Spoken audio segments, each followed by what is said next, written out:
My name is James Murphy. I'm the Agriculture and Natural Resources Agent for UGA Extension Rockdale County, and today we are joined by Dr. Clint Waltz. He's an excellent speaker. I feel very fortunate to have him along for our first in this homeowner series today. He's a fellow Clemson alumnus. Go Tigers. Go Tigers. Even though we're representing the University of Georgia, I do like to sneak that in where I can. And also he is a veteran of the Turfgrass Research Center. What is it, 20 years now you've been down in Griffin? I've been at UGA for 20 years. That's correct. That is truly incredible. So with all that in mind, I would like to go ahead and turn it over and we'll let you get started on your talk. Just some housekeeping. If you have questions, go ahead and put them in the chat, or if you'd like to speak up, feel free to do that, but let's hold it till the end and we can try and do a Q&A at the end. But otherwise, with that, I'll turn it over to you, Dr. Waltz. All right, thanks, James. I appreciate that. And if I asked if this was homeowners or landscapers, and anticipating a little bit of both, actually, little DIYers and whatnot. So the first few slides may not be quite as important to some of you, but on it. And to give you a background, James said I've been here at University of Georgia I'm in my 20th year, and started in 2001. And I have statewide responsibilities for all areas of turf. So I work with commercial lawn care, I work with sod producers, I work with sports field folks, golf course folks, as well as education and support of all of our county agents in 159 counties statewide. So I have an opportunity to stay plenty busy on things. There's enough going on, and turf is a huge market here in the state of Georgia. On it. So with that being said, one of the things I do on an annual basis is we do survey of the sod industry, just get a sense as to where we are in the way of pricing and inventory. We just finished that up for the 2021, and I'll give you the objectives of that here in a minute. But this is our 26th survey at the University of Georgia, or state of Georgia, surveying our sod producers here. I've been doing it since 2002. This year we had 20 participants. To give you a reference, I estimate we have somewhere 50-55 sod producers statewide on it. So I think we got a fairly good representation of what the market is out there. We survey them through the internet. We put together a poll, send it out to them, try to get them to reply back. If we don't have enough participants and a good sampling size, we will wind up contacting by phone, and we've had a few this year that still print them off and send them back to us through fax. So it hasn't completely gone by the way of the dodo, but fax is definitely on its way out. We have 4 grower categories. The first 2 I refer to as our smaller growers, and even those, you can break those out a little bit. Less than 300 acres in total production, we had 7 producers there. 300 to 600 acres with 7 producers there. Again, that cumulative group I refer to many times as our smaller producers, and they produce good quality grass. It's just that they don't have as much acreage on things on it. And then our next 2 categories, many times I'll refer to, or collectively refer to them as our larger growers, or larger group. 600 to 900, we had 2 producers there in that category, and then over 900 acres in total production, we have 4 producers that that participated, and that really pretty much makes up all of our growers over 900 acres. I don't think we missed anybody on that one. And more often than not, it's our larger producers that do drive a lot of things within the market when it comes to volume and inventory and pricing and that kind of thing. They just kind of have a little bit larger influence on things because of the volume of grass that they do have. So that's why we break some of these up and try to discern as to where some of our grasses and things are. The objectives of our sod survey are to determine inventory levels for the first 5 months of the year, assist producers with pricing, and assist contractors with estimating costs as they're coming into the new year. So as they're putting together new projects and folks are coming to them and they're asked to put together cost estimates, these hopefully will help those contractors, those landscape contractors, give a much better price out there. And it's to monitor price changes and other factors like freight rates, delivery charges, and market segments within the industry out there, and just see where things are moving or trending. And I'm not going to present all the data from the entire survey today, just the highlights. You can visit our webpage, www.georgiaturf, spell out Georgia, but georgiaturf.com. And you can download the whole survey right there that kind of brings into all the information. Now, into some of the data. And I'm going to fly through some of this a little fast because, again, I don't necessarily know that we have as many landscape contractors that this may be more interested to or more pertinent to, but I do want to present it and make folks aware. So this is over the last 5 years. If you look at 2021, 55% of our growers, regardless of classification or category there, 55% of our total growers projected adequate to excellent supply. So the converse to that is that 45% said that they have a poor supply moving into the first 5 months of 2021. As you can see, that is down relative to previous years. I will pause here and make a moment that you see that it goes from 2019 to 2021. 2020 was an odd year in many ways, one of which was we didn't get enough respondents in 2020 to the survey to what I felt like was actually put together a reasonable estimate on things. So we don't have a 2020. So that was really the only break I've had since 2002 was 2020 on it. But as you can tell from this graph here over the last 5-6 years, this is as low of inventory moving into the spring of the year as we've experienced for Bermuda grass. And this is regardless of Bermuda grass cultivar. So this is just Bermuda grass as a species. We don't break this down into individual cultivars. So we're not asking what's your supply of Tifway or Tif-Tuff or Celebration or any of those. It's just Bermuda grass on your farm on it. Likewise, we ask for zoysia grass. Similar trend, only deeper. So 66% of our growers of zoysia grass, and not all of our 20 grow zoysia grass, but 66% of the growers that do grow zoysia grass are anticipating a shortage in supply this coming spring. And where I get 66 is that's the difference between 100 and 44. So 100 minus 44 is 66. That would be the difference. So if we got 44% saying they have adequate to excellent supply, that says 66% of them say they don't have adequate to excellent supply on that one. So put these into words a little bit and bore into it a little deeper. 50% of our growers with less than 600 acres have excellent to adequate supply. Obviously, that means 50% don't. They have poor supply on it. And as I said earlier, our larger growers are the ones that tend to really influence the market a little bit more out there. Fortunately, here we've got 67% or 2/3 of them of our larger growers with excellent to adequate supply. So there is some Bermuda grass in the pipeline out there.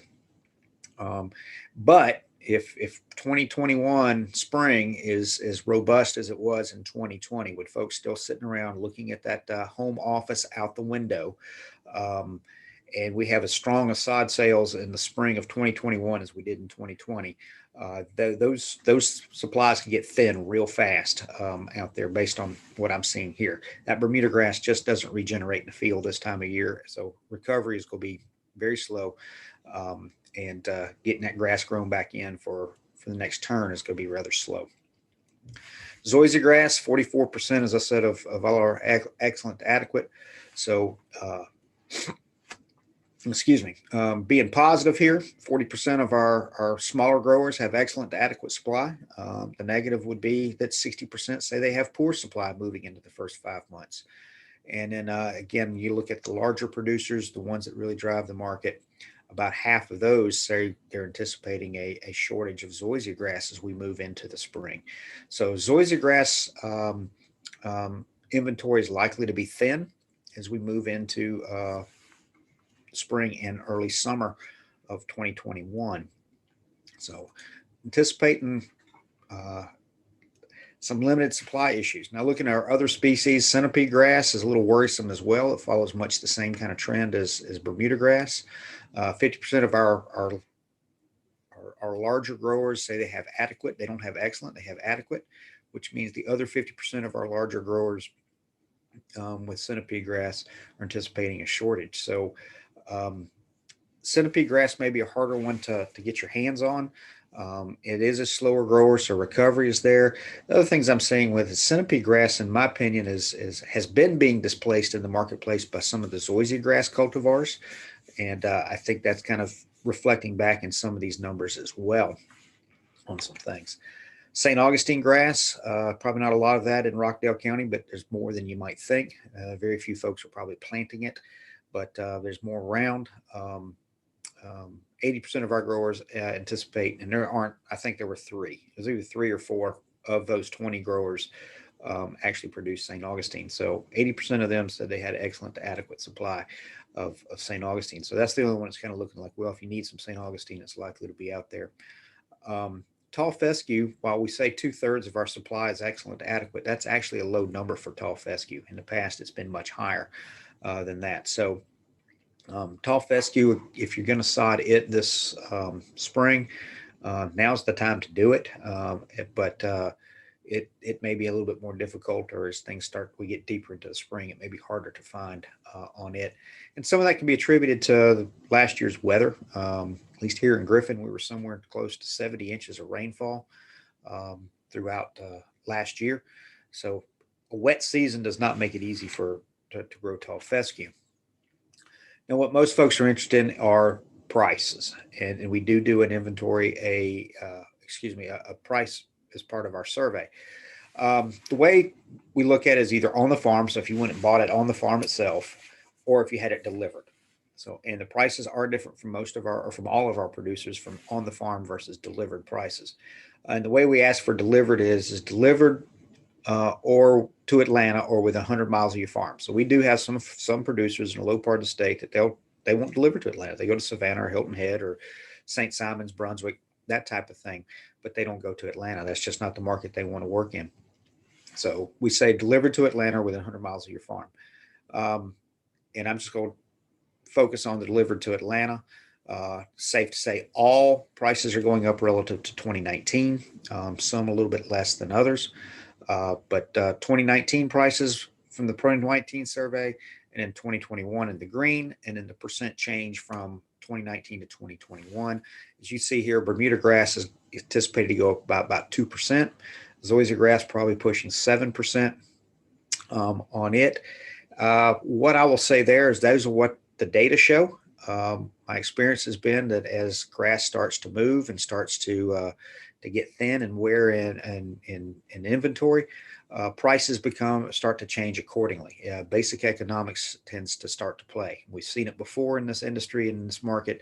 And if the inventory numbers that I just presented are remotely close, then I would anticipate these numbers here, these percent changes, to be low, and these average prices per square foot for the individual species, at least Bermuda, Zoysia, and centipede grass, likely to be on the low side. Those are likely to go up, in my opinion, and experience relative to the inventory out there. So this would be a place to start, and that's exactly where I'd be, is start with this and go up on it. So if you're looking at a Zoysia grass project, the grass alone, you may be looking at somewhere right around 53 cents a square foot for the grass itself. That is not getting it delivery charges. That's not getting it laid and installed. That's just for the grass itself at 52 cents a square foot on it.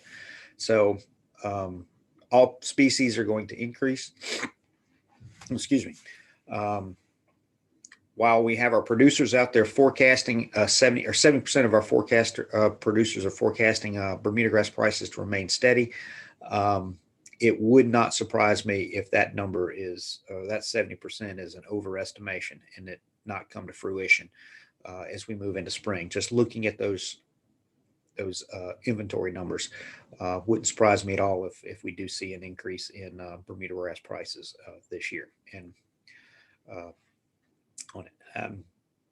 Not advocating one way or another. I'm just kind of interpreting what I'm seeing right there and adding a little bit of 20 years of experience in doing this survey on top of that. 41% of our Zoysia grass producers forecast an increase. So even there, they know that the thin product and as a result, prices are likely to go up. As I said, St. Augustine grass, it looks like there's plenty out there in the market, and there being plenty on the ground and harvestable. The 3-4 producers that we had there just don't see prices changing, so they see those staying fairly stable on it. So what you really came here to talk about That's all I have for prices, and probably spent too much time on it. But let's talk about pre-emergence herbicides a little bit, because we are in the time of the year where we need to be thinking about these. And pre-emergence herbicides are the backbone to annual grassy weed control in turf. So when it comes to controlling annual grassy weeds, if you're not using pre-emergence herbicides, you're certainly making your life much more difficult. So pre-emergence herbicides can work. They work very well. You have to use them correctly. You have to apply them correctly. But when they do, they can take care of those annual grassy weeds. So things like crabgrass have good activity on goosegrass, not great, and other grassy weeds like foxtail and that type of thing as well. Out there. So, but crabgrass is the primary one, especially as we move into spring and summer. Pre-emergence herbicides also can work very well for our winter annual grassy weeds like annual bluegrass or poania. On it as well. True or false? Pre-emergence herbicides do not prevent weed seed from germinating. Just think about that for a minute. And the answer is true. Pre-emergence herbicides do not prevent weed seed from germinating. In fact, weed seed germination is required for a pre-emergence herbicide to work. And what I mean by that is you put the pre-emergence herbicide out, and we'll talk about timing in a little bit, but I'm going to spoil it, tell you that it has to go out before the weed seed germinates. But what happens is the pre-emergence herbicide goes out. It creates a blanket or layer in the upper, say, 3/4 to an inch of soil. These things really don't move deep in the soil. They're bound fairly tightly and fairly quickly within the upper 1/2 to 3/4 of an inch, generally not much more than 1 inch deep. Those weed seed that are in the weed seed bank of the soil are there when environmental conditions become favorable. Those seed begin to germinate. They put out a root radical. That root comes in contact with the herbicide layer or blanket that's there in the soil. That herbicide is taken up by the root. It affects mitosis within the plant early on, that germinating plant early on, and kills it early in the germination process. Well, the only way that plant will take up that herbicide is if that weed seed were to germinates and puts out that root radical. So the herbicide does not affect the weed seed itself. It will affect the weed seed once germination has occurred and it's put out that root radical. So germination has to happen. It does not prevent the seed from actually germinating itself. The germination is required for the herbicide to work. It has to be taken up into a very young, very immature seedling plant for it to affect it. Many times you don't even see it happening because it catches it so early on the thing. So let's talk about a little vernacular. So we're talking about some of the same things, and I'm guilty many times of using the vernacular, the industry vernacular, and sometimes it's even the weed science vernacular. But we will refer to them as prees, the prees. And I do have it spelt correctly up there, by the way. It's pre-emergence herbicides. There are some folks that want to put the hyphen in there between pre and emergence, but within the discipline, it is spelt as pre-emergence, one word. Similarly, post-emergence would be spelt as one word within the weed science discipline.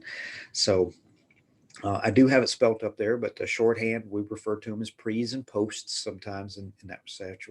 But here we're talking prees. And then many times we will say things like DNAs, the DNAs. We are not talking deoxyribose nucleic acid here. We're talking about the dinitroaniline family of pre-emergence herbicides. Di meaning two, nitro and the aniline ring and that kind of thing. So you can look at the nitrogens on that biochemical ring, or excuse me, on an organic ring, and on it. So this tells you a little bit about how the actual chemical structure of these herbicides are.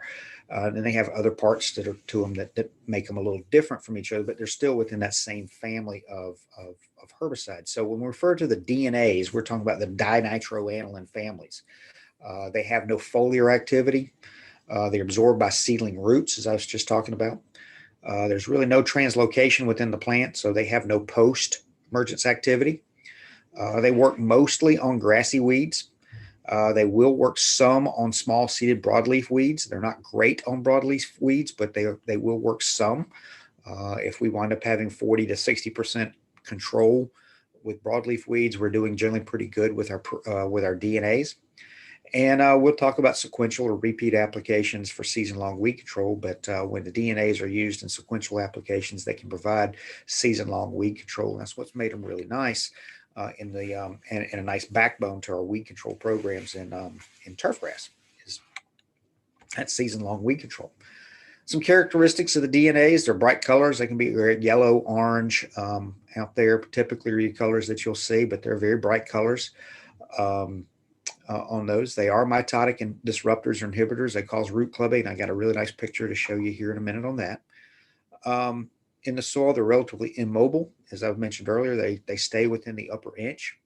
The primary degradation of the DNAs are microbial, photo when the sun will break them down, or just even some of them are volatile. Some of the older ones are more of the volatility issue. Most of the ones we use in turf now, the volatility, it's there, but it's much minimal, or it's very minimal relative to some of the older DNAs. The half-life on some of these under aerobic conditions, not aerobic, but aerobic conditions, can range anywhere from 19 to 132 days. And if we're looking at season-long control, the longer that half-life, the better off we are. So that's where some of these really benefit us in turfgrass weed control, is we can make 1 or 2 applications in the spring, early summer of the year, and get 3-4 months of control, especially through the growing season. Resistance is known in turfgrass systems to some of these. So we have been using DNAs for 20 plus years. Oh gosh, it's more than that, because if I've been here 20, we were using the DNAs for every bit of 10 or 15 years before, or religiously before I even got to University of Georgia. So so we're looking somewhere well into 30 to 40 years of routine and regular use of the dinitroanilins as the primary pre-emergence herbicides in turfgrass systems. And as a result, we have developed and built up resistance to some of our grassy weeds out there. So it has been identified, it does occur, and there's some issues here. And that's just from an overuse of the same herbicide year after year after year. It works, so we do it again next year. It works, so we do it again next year. And eventually you get to a point where it works on all but one plant. And that one plant becomes 2 plants, and those 2 plants become 4, and those 4 become 8. Next thing you know, we've got some resistance issues.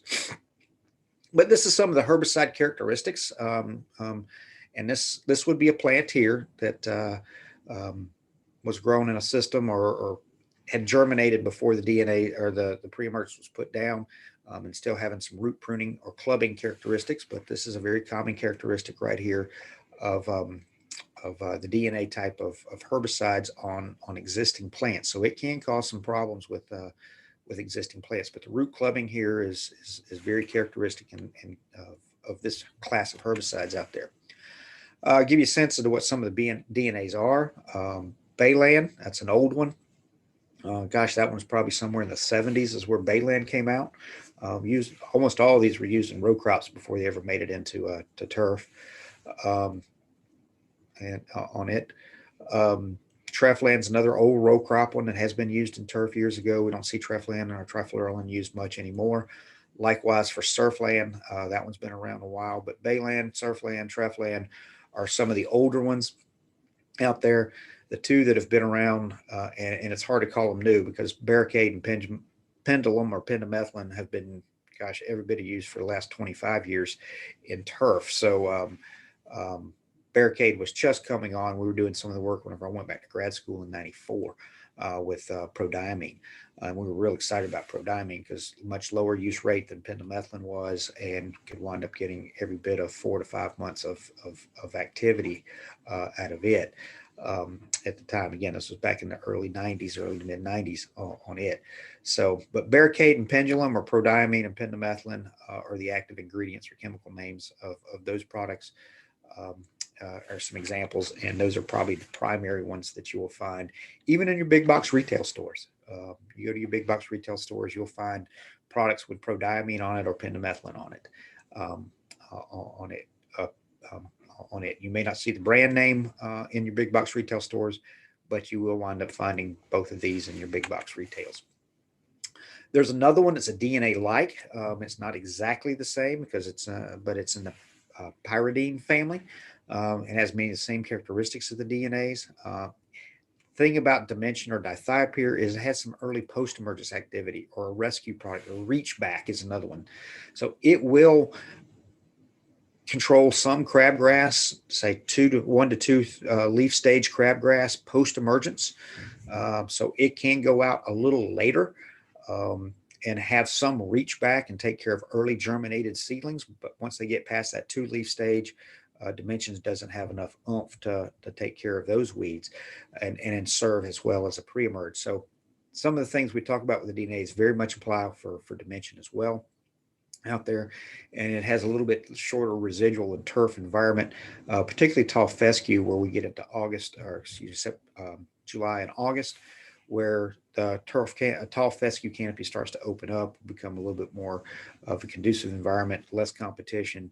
And if dithiopyr has been used, then we tend to see more weed breaks in tall fescue where Dimension's been used, or dithiopyr on it. So having some competition, some basic ecology there from the plant, the desirable plant, helps this product out tremendously. There's another one, this Ronstar. It's an oxidazole family. It's absorbed by the foliage and less by the roots. It can be applied to new sod and sprigs. The downside to this one is it does not have a residential use label, so you can't use it on home lawns. This would be used on golf courses, sod farms, and sports fields only. So Ronstar is not one, or oxidazone is not one that can be used on residential properties on it. It's a better goosegrass material, and that's why sports field and golf course superintendents use it, is because of how strong it is on goosegrass, which can be a little bit more of a problem for them than crabgrass can. Success with herbicides. So how do we make these things work and work well? Well, we're going to use labeled products only on those, and using them on more established turf. On young turf, we can get into some problems with our pre-emergence herbicides. We're going to talk about split applications. I've already alluded to it, but we're going to talk about split applications here in a few minutes. We want to delay mowing until after incorporation, so put them out and then get them watered in, activated in, and before we wind up getting our first mowing on them. We want to talk about doing some future plans. So if you're going to you're going to do some seeding of tall fescue this spring, you probably don't want to put out your pre-emergence herbicides, because these pre-emergence herbicides will work every bit as effectively on tall fescue or centipede grass, or desirable turf species, as it will on a weedy species. These herbicides don't know the difference between a weed and a turfgrass plant. So know what your future plans are within the next 6 months. If you're planning to seed centipede grass or zoysia grass in, say, April, May, or May, June, then you probably don't want to be applying pre-emergence herbicides this year. Or if you're looking to put tall fescue out here in the next 2 weeks, you don't want to put out your pre-emergence herbicides. And I've already talked about resistance a little bit out there, resistance management, and trying to look at some new alternative products such that we're not using the same thing time and time again. So I want to mention this here too, that many of our pre's do are some differential control of at least these 2 grassy weed species, crabgrass and goosegrass. As I mentioned earlier, prodiamine has good to excellent control on crabgrass, but fair to good on goose. So if goosegrass, and knowing your weed species is kind of important out there. If you're part of managing a sports field or park and rec, and goosegrass is your primary weed species, then you probably want to start looking at something with oxidazone or the Ronstar product in it, because it's going to be a better product for goosegrass control. If you're residential and goosegrass is your primary problem, then you probably just need to manage your expectations and know that fair to good is about as good as you're going to do on goose in a residential property. So give you a little bit of a sense here. And I guess I should say, stop at this moment, say I made this slide presentation available to James. I assume he's posted it somewhere where you can get your hands on it, or you can email him through your registration, and hopefully he'll send these slides on to you or what have you on it. So if you're looking for where you can get your hands on this graph or any of the other data that I'm presenting, it's there, and we can make that available to you on it. There's a new product, and I say new, it's been out probably about 5 or 6 years now, maybe a little bit longer than that, now that I think about it. called Spectacle and Dazaflam. It's in the alkazine family. Grassy weeds, and does a little bit better on broadleafs. It influences cellulose synthesis. It has a much longer residual, and the lower application rates is a really nice aspect to it. But it is a root pruner, and this is a picture I got from Dr. McCullough on it, and you just see how it prunes the roots off here. And for this grass to be this lush with that little to no root system gives you a real sense of how wet a condition that one's staying in right there too. But we've seen many landscapers shift over to Spectacle because it is a different herbicide family, because it has a different site of activity than mitosis. We had less of it resistance issues on these. Doesn't mean it won't materialize with time. It certainly can, but we haven't had much with that at this point. So we're seeing some of those DNAs starting to get cycled back out of the marketplace from our commercial lawn care folks, and then starting to use more Spectacle in their rotations because they're seeing resistance issues and just not controlling the weeds like they used to. So adding a new product in with a different mode of action, different site of activity, will allow us to extend the range of some of those other ones out there as well. So Spectacle's one, like I said, we're seeing many landscapers shift over to. It does a good job of as a pre-emergence, keeping crab, keeping other weeds out. And as the landscapers tell me, they just have fewer and fewer callbacks. And that's a difficult thing for them to handle, are the callbacks. That's where they lose money on those. A few others that I'll mention real quick. There's Gallery out there, or isoxaben. If there is a broadleaf weed pre-emergence, this would be it. It's not real strong on that. It picks up many broadleaf weeds, doesn't get all of them as far as there's a weed spectrum or group of weeds that broadleaf weeds. But Gallery does have some fairly good activity on annual broadleaf weeds. So if broadleaf weeds are your primary problem, and when I say annual, I'm thinking like henbit and chickweed. If you've got a dandelion problem, it's probably not going to do much with dandelion because that's a perennial weed. It has that long taproot to it that will actually allow that plant to materialize. Or if you've got cudweed, that's another perennial weed. Rabbit tobacco or cudweed has the white back of the leaf to it. This isn't going to solve that. You've got to take care of that post-emergently, and then you could use Gallery to prevent any additional ones from germinating or regerminating back up as you get rid of the post-emergently get rid of those particular weed species on it. But Gallery has some broadleaf weed activity to it. As far as it goes with our sedges, we got Pennant Magnum, Metolachlor is out there, and I'd have to check and see. That one may not have a residential label on it either. That may be more commercial, so it'll be sports fields, golf courses, sod production. Seemed like that one doesn't have it. I have to double check that one on it. So those are kind of the pre's. That's the grouping of pre's. The big ones, of course, are the DNAs. Probably followed behind that with isoxaben coming on. Dazaflam or Spectacle coming on the last 5 to 8 years on it. It's certainly made its way into the marketplace much more so, and doing an excellent job there on it. Again, back to some success with herbicides, the split applications. And some of this work was done, gosh, almost 30, 40 years ago now here at University of Georgia by Professor B.J. Johnson, when these DNAs first started coming out and we're looking at season-long control. So some work that he did was making actually 2 applications. So splitting the rate in half and applying half of it before weed seed emergence, and then applying the second half 45 to 60 days later. Deeper into the spring, trying to extend out that length of control and getting season-long control. And sure enough, BJ Johnson was seeing exactly that, where we could control crabgrass through August and into September with split applications. So that first application goes out before weed emergence. You apply about half your annual amount at that point. And that's actually right now. Now's a good time for that. We're kind of living right or coming into the window of when we need to be putting out that first application of pre-emergence herbicide for crabgrass control on it. And I've got slide here or two in a minute that kind of gives some ideas or guidance of when. But right now, the window is just now opening for when this first application goes out. The second application will go out 45 to 60 days after the first, and you put out your other half of your application on it. Now, right now, on warm season grasses, so if you make that first pre-emergence application, warm season grasses don't have any there's very little biological activity going on in the root system. So they're not going to take up any nitrogen. There's no need in putting that out with nitrogen. So right now, that first application, there's some products out there, and I can't recall if I have a picture of one, but some you have on a 007 carrier.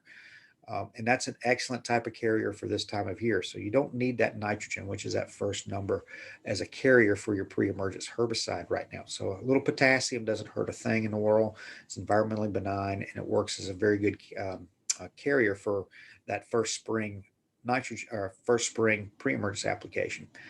Here in 45 to 60 days, our soil temperatures will certainly be much warmer than they are now. Right now, we're in the low 40s at the 4-inch soil temperature. So again, in 45 to 60 days, soil temperatures are warming. Our warm season grasses are beginning to active growth, moving into active growth and resumption of growth. So then applying some nitrogen will be okay on it. So here in a month and a half, 2 months is when we could be looking at that next nitrogen. So any of the products that have nitrogen then and pre-emergence activity or pre-emergence herbicide on them would work fine for it. Our pre-emergence herbicides are going to work whenever they're applied before weed seed emergence.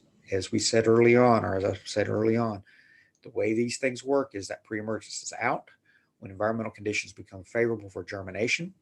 The weed seed germinate, puts out a root. That root comes in contact with a herbicide, takes it up and kills it. So the herbicide has to be in place before germination occurs on it. So the timing is critical, and you have to get it out before weed seed germination on those. Obviously, things like uniform coverage is going to help if you get a skip or it's light application because you don't get good overlap on your granular applications. Then you're going to get breaks in activity, and you're likely to get crabgrass in some areas, say mid to late summer.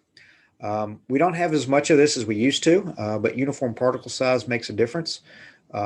Most of our blenders now and the stuff that's being sold on the retail market as well as commercial market is coming out as uniform particle size, relatively uniform particle size.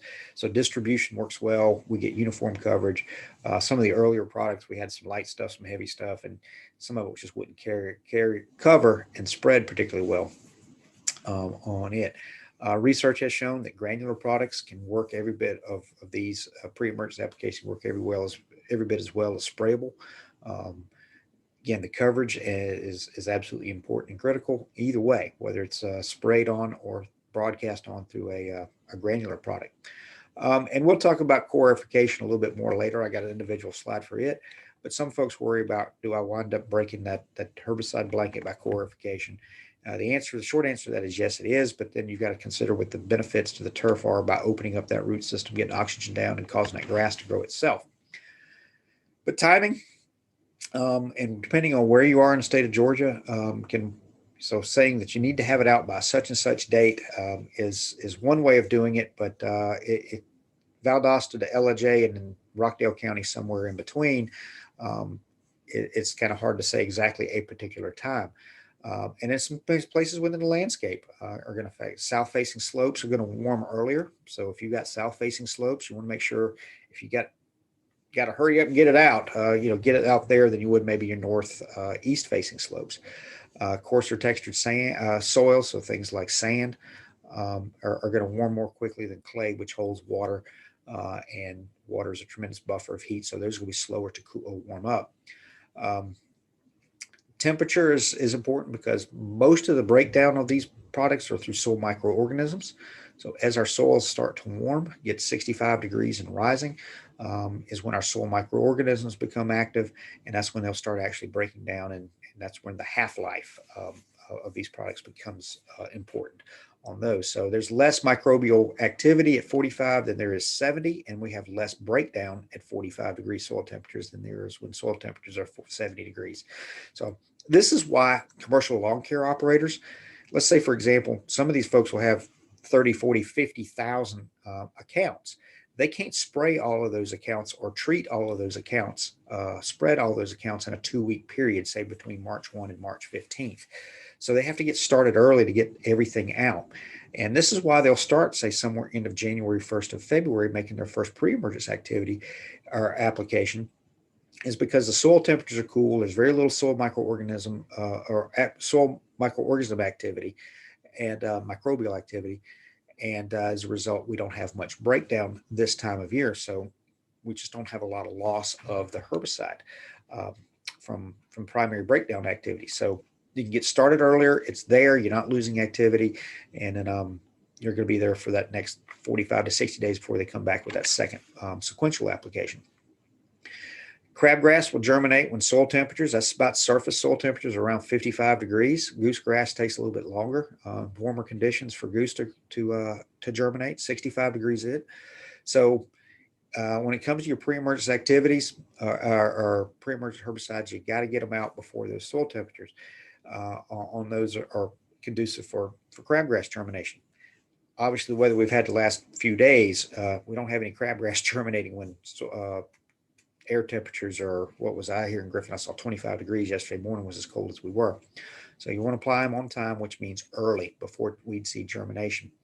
I mentioned earlier activation. These do need to be irrigated in. Rainfall works well. You want a nice gentle rainfall. You don't need to put these out and have the big gully washer on those. So if you get a pre-emergence herbicide out, you get a half to or a quarter to half, 2/3 of an inch. That's absolutely perfect. And if it happens in the first 24 to 48 hours, that's even more perfect. But if it can happen within the first week is when we need to get those in. This is a product I saw. It's in big box retail a few years ago. One of the first times I really saw it. Dimension or dithiopyr is the active ingredient in this particular product. But notice here it says contains no fertilizer. So this is on an inert carrier on it. And this would be an excellent type of product for this time of year where we don't need any nitrogen out. So from a commercial or a homeowner or DIYer standpoint, that type of product is what we're looking for. To give you some idea of when you would be putting these, just from a calendar standpoint, really soil temperatures would be a better way of approaching this. But from a calendar standpoint, for the spring application between February 15th and March 20th. So as I said, the window is just now opening for us here in Central and North Georgia. Rockdale County, I'd put right in this February 15th to March 20th is ideally kind of where you want to get your pre-emergence herbicides out, get that first application out on it. If we were talking about the fall for annual bluegrass control, between August 20th and September 15th would kind of be the time on it. Early is always better than late for these. So you want to get them out on time, and early is always better than late. As I mentioned earlier, core aerification, folks will ask me, so well, if I go out and core aerate in June, does that break my herbicide blanket? Isn't it kind of important to have this uniform blanket within the soil that's preventing crabgrass? Absolutely it is. That is important. But the benefits of core aeration, of getting oxygen down into that root system and stimulating the grass itself, especially if we're talking Bermuda grass or crabgrass, Bermuda grass or zoysia grass. I got crab on the mind. But Bermuda grass or zoysia grass, and getting that grass growing, the competition and the ecology associated with that competition, would not miss an opportunity to core aerate, open that soil up, stimulate that grass to grow and create competition for any weeds out there.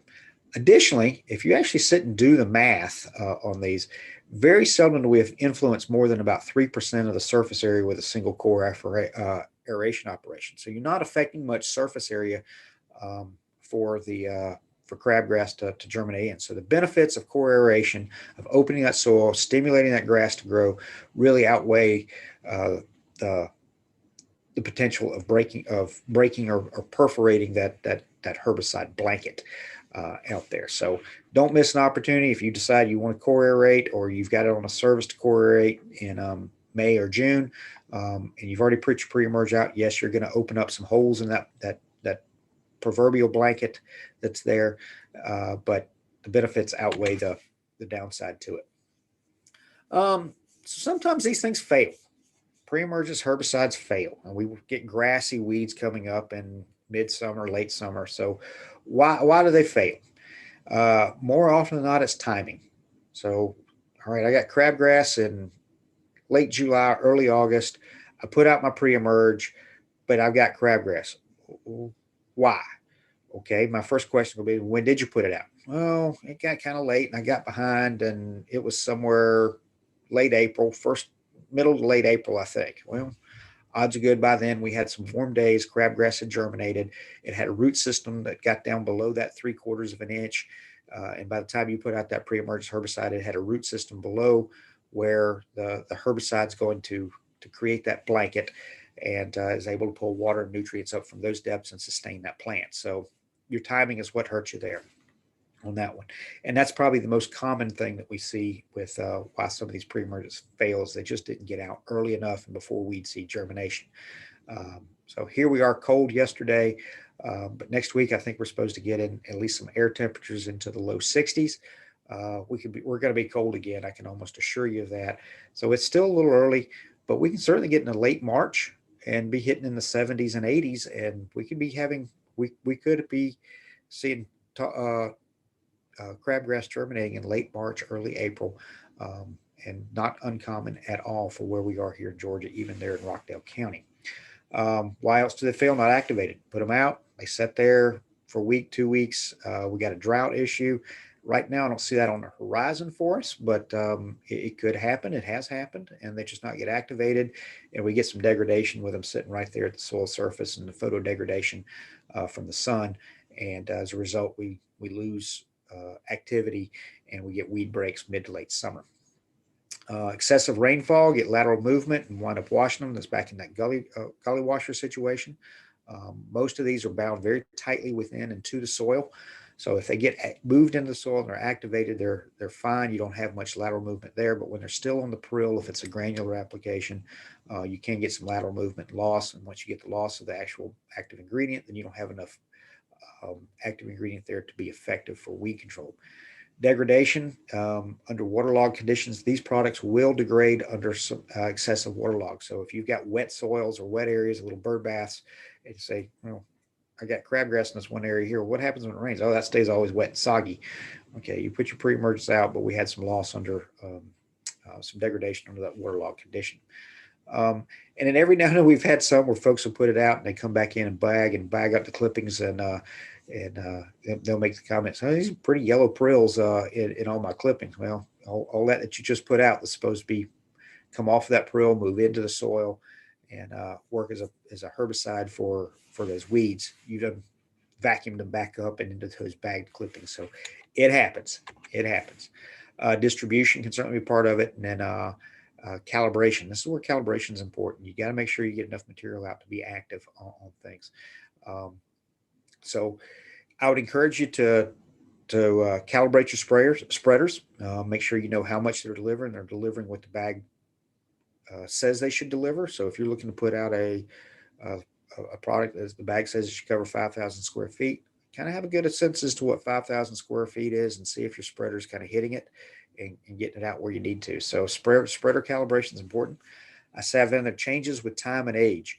Well, we are talking granular products, so as they move through the plastics and even the stainless steel or aluminum on some of these, they do wear and they change with time. Apertures open and things build up and you get a little bit of clogging sometimes on these. So they change with age. So just because it's the same spreader setting you used 2 years ago doesn't mean that it's going to be the same one this year. It will give you the same effective rate. Use the bag settings as guidelines only. So if you buy a bag of one of these products and it says you have XYZ spreader and you need to set it to setting J.5 or just enough, then use that as a guideline. It may be right, it may be off a little bit on it. So use the bag settings as a guideline, but do your own spreader calibration. Again, we don't have as much of a problem with this as we used to. Fortunately, the industry is kind of taking care of this for us, of cleaning some of this up. But when it comes to particle sizes, again, we don't have some that are too big or too small, and we don't get uniform coverage and distribution. Less of an issue there than it used to be. And you do have to look at some of these materials. Every now and then, what's in the bag, the application or load is too low to really be effective. on these more often than not when they're combined with other things. And this is kind of a bumper or kicker type product that goes along with them.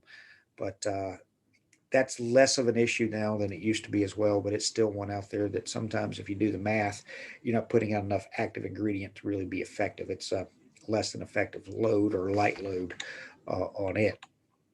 So that's my pre-emergence talk. I do want to talk about some post-emergence things that we see this time of year for the last couple minutes. Again, these are post-emergence herbicides. So these are ones that you use once the weed is up and you kill existing weeds. In the chemical family of the phenoxies, things that contain 2,4-D, MCPA, or MCPP, these can be injurious to some turf species, particularly during spring transition. So going after broadleaf weeds, and that's what most of these are, is they control broadleaf weeds. And we see the biggest entry on those, excuse me here, is St. Augustine grass and centipede grass. And the picture to the right is one where this gentleman here thought a landscaper had killed his lawn, and it took a little bit of question asking and diving and into the issue and re-asking the question again, and maybe even a third time, to realize that I can't remember if it was his son or son-in-law. And I think it was son-in-law came over to help him out and spray his St. Augustine grass lawn. Used a product off the shelf at one of our big box retail stores, hose in type of thing. And it said it was good for 5,000 square foot. He had about 2,500 square foot lawn. I think he put the entire bottle on the lawn. And during spring transition, when he had henbit and chickweed and some other broadleaf weeds in there, and when St. Augustine grass doesn't handle it, and this is what he had happen. This is what phenoxy injury looks like on St. Augustine grass. It was, I'm going to say, an honest mistake. Not an uncommon homeowner mistake, but phenoxy herbicides on St. Augustine and centipede grass during spring transition is a bad idea. Can be effective product at right times of the year, but spring transition is not one of those right times of the year. And always read and follow label instructions. Not a lot of centipede grass in Rockdale County, but there is some. We do see this injury happen fairly regular, particularly with landscapers. They use the herbicide called Metsulfuron Methyl, or MSM, also goes by Manor, but Metsulfuron Methyl. It's a very effective post-emergence herbicide on a broad spectrum of weeds, including grassy and broadleaf weeds.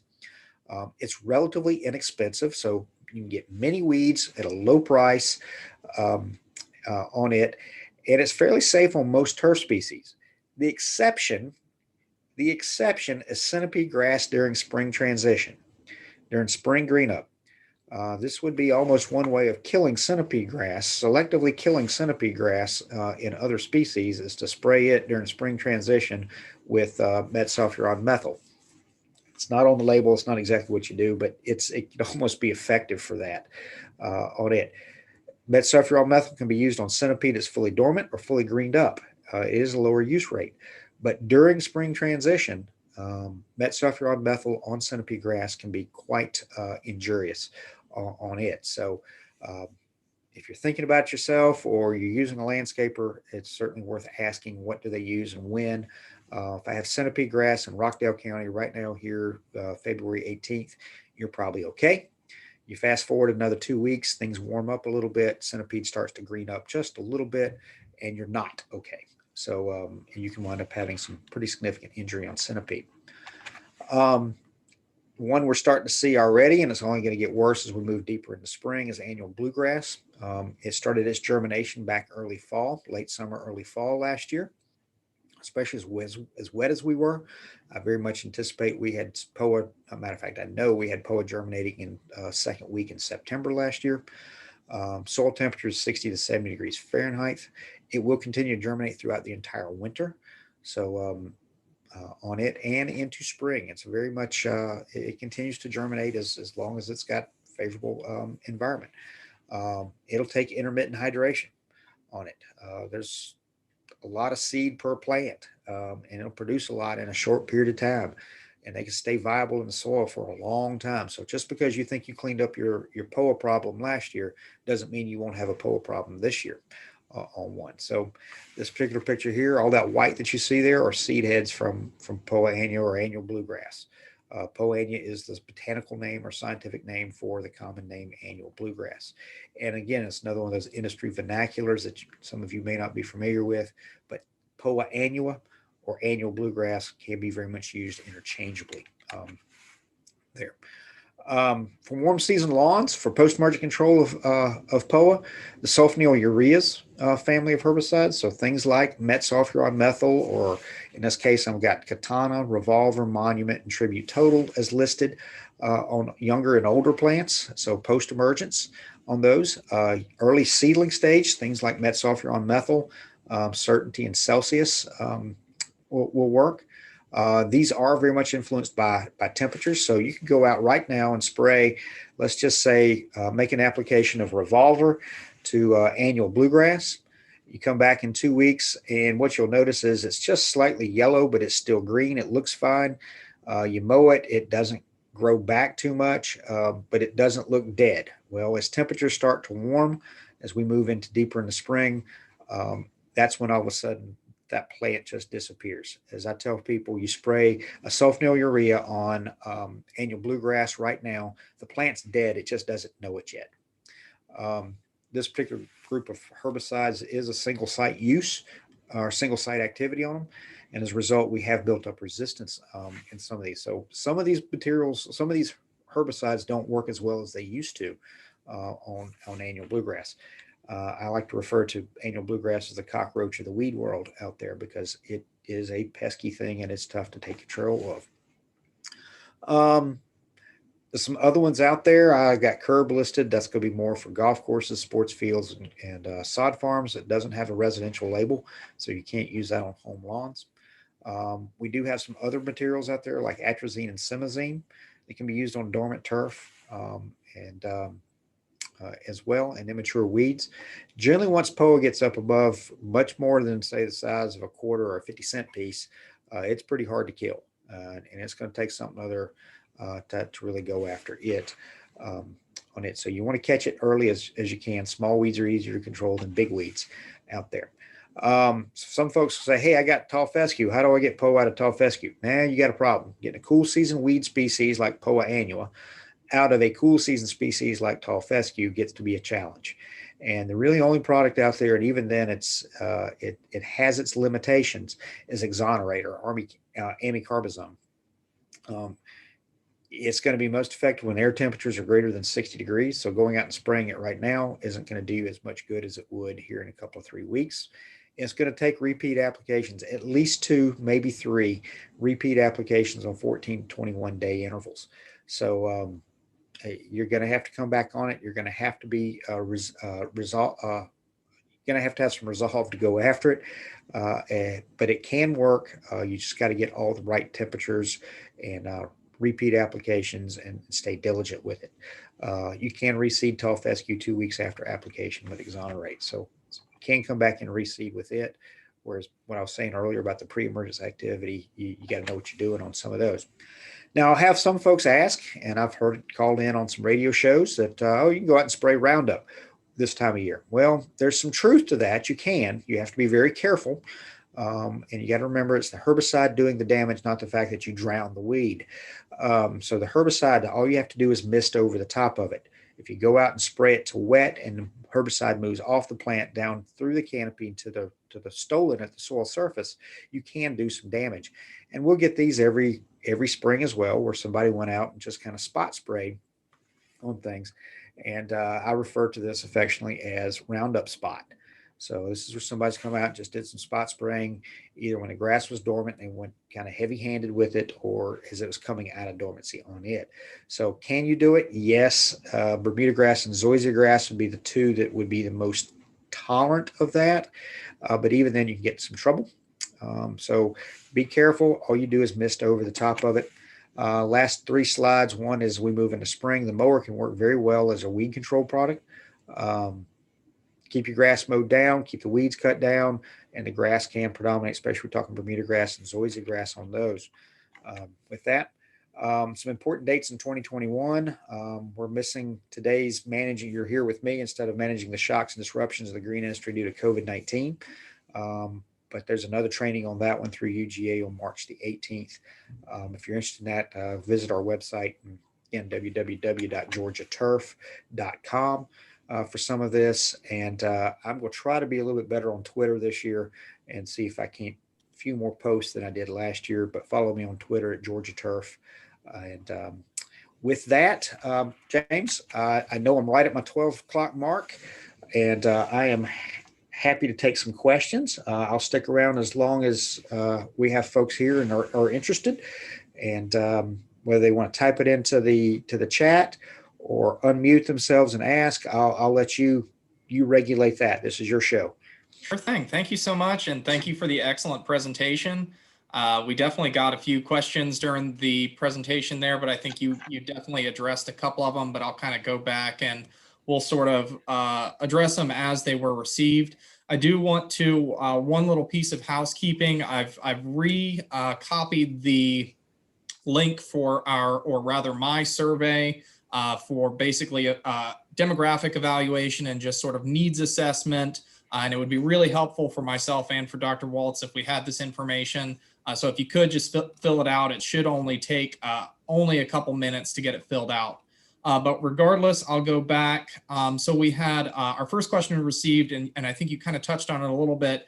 Douglas County homeowner here, if I already see green weeds in my yard now, am I good to use Preemergent now? If I receive, I'm sorry, say it again. If I already see green weeds in my yard now, am I good to use Preemergent now? And this is in Douglas County. No. The pre-emergence now, they've got to go out before you see the weed. So if you're up and seeing the weed, you're going to need a post-emergence herbicide to take care of that particular weed species. If you're seeing it now, you wouldn't be using a pre-emerge for crabgrass. You're not seeing crabgrass at this point. Crabgrass is a summer annual grassy weed. So if you're seeing a weed in your lawn now, it's either going to be a winter annual grassy weed or likely going to be a broadleaf weed, winter broadleaf weed. So if you're seeing it now, pre-emergence aren't gonna help you out.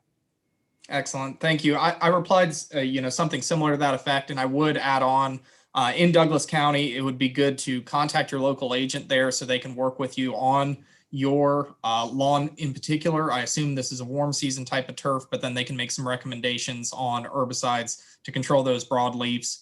Some of the other things that I mentioned is, and Dr. Waltz also touched on, is air temperature being, having an effect on that post-emergent, and maybe using some mechanical control. So using that lawnmower, I think would probably be good as well. Absolutely. Good call.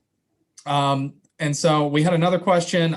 Somebody would like to know the effect of animals on turf treated with DNAs. And so pets, but also livestock or chickens. Well, as far as livestock and chickens, I'd assume it'd be much the same. Most of our herbicides are relatively safe on, and that's safe is a relative term for pets and that type of thing.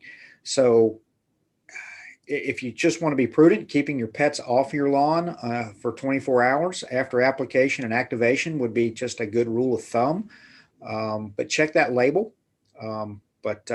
Most of these aren't going to have too much of an effect on your pets because they are colored. Like I said, many of these are yellow and orange, and that color will wear off. And I say this because I have a Maltese, which are white.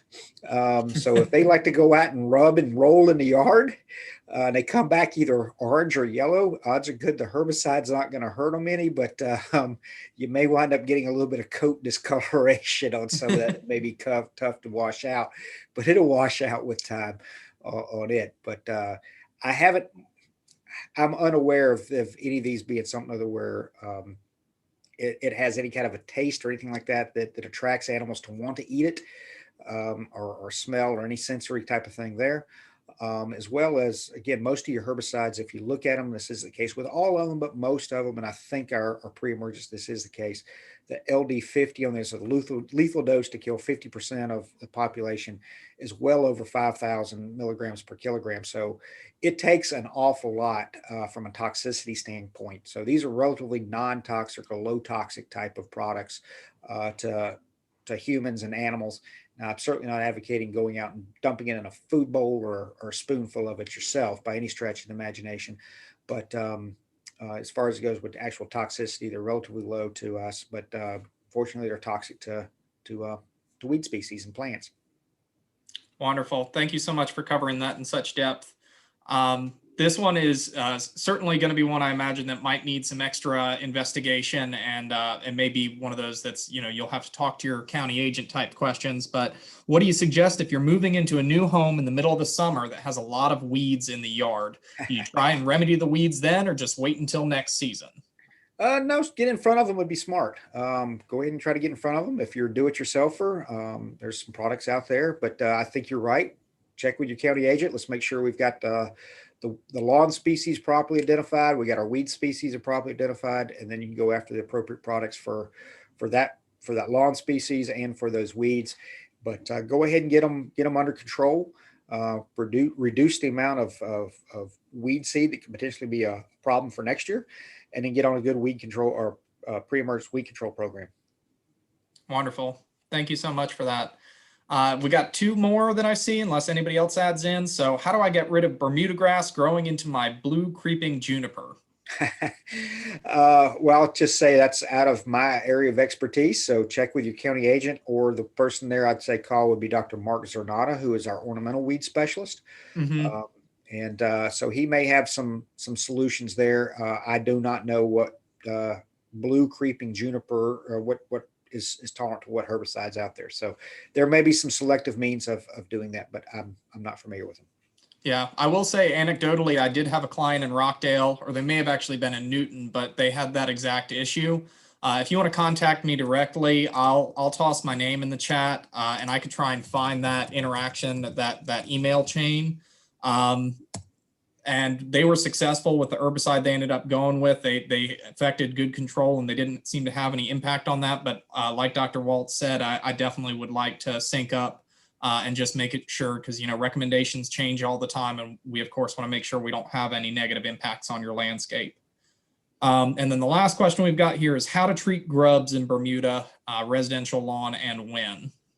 Okay, a little bit off topic, but we can certainly touch it. There's a number of insecticide controls out there, and the when is the important part right there, because grubs will cycle through the soil. And this time of year where it's cold, they're going deeper. So in many of our insecticides, like many of our other herbicides, have a high affinity for organic carbon. So they're going to be bound very quickly within the organic layer and the upper portion of the soil. So in the thatch layer of the turf and in the upper portion of the soil.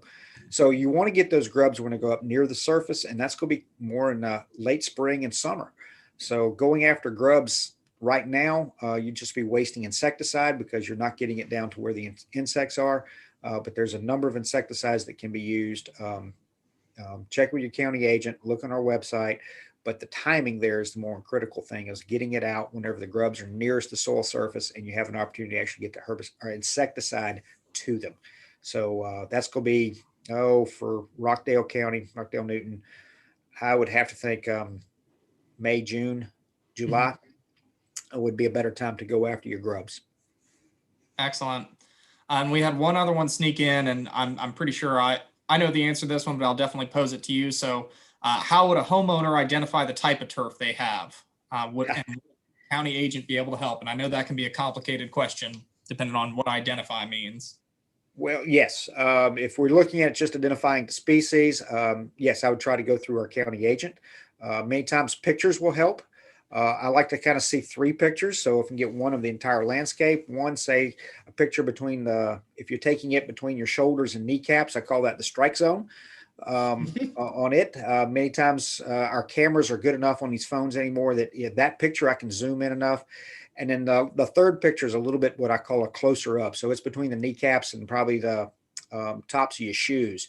Again, the cameras are good enough on these. And if you get me a clear image, or our agents a clear image on those, not a fuzzy one, they may be able to identify the grass from those. If not, we may ask you to send us a live plant sample, and they'll look at it, or they'll send it to me for identification, and we can help you out with that. That'll get you to species, typically Bermuda, zoysia, centipede, St. Augustine grass, tall fescue, what have you. carpet grass on it. If you want to go to individual cultivars, it gets much more tricky after that. Excellent. Wonderful. That looks like all the questions we've got. So I do want to again thank you, Dr. Waltz, for joining us. That was a very informative talk. We got some compliments in the chat as well. People saying, thanks and that this is a wonderful presentation. So very much appreciated there. And I do want to extend thanks to everybody who joined us this morning. Again, please, if you can, fill out that survey. It's very helpful for us. It's good to have that data, and you can be informed of upcoming programming. Speaking of, if you're interested, I'm putting up a bunch more programs coming up soon that are going to be things in this similar vein. Look for them on our Facebook page or on the extension calendar, wherever you get your information about upcoming programming. And otherwise, thank you again, Dr. Waltz. Thank you, everybody, and we'll see you later. My pleasure. So, bye, y'all. good afternoon.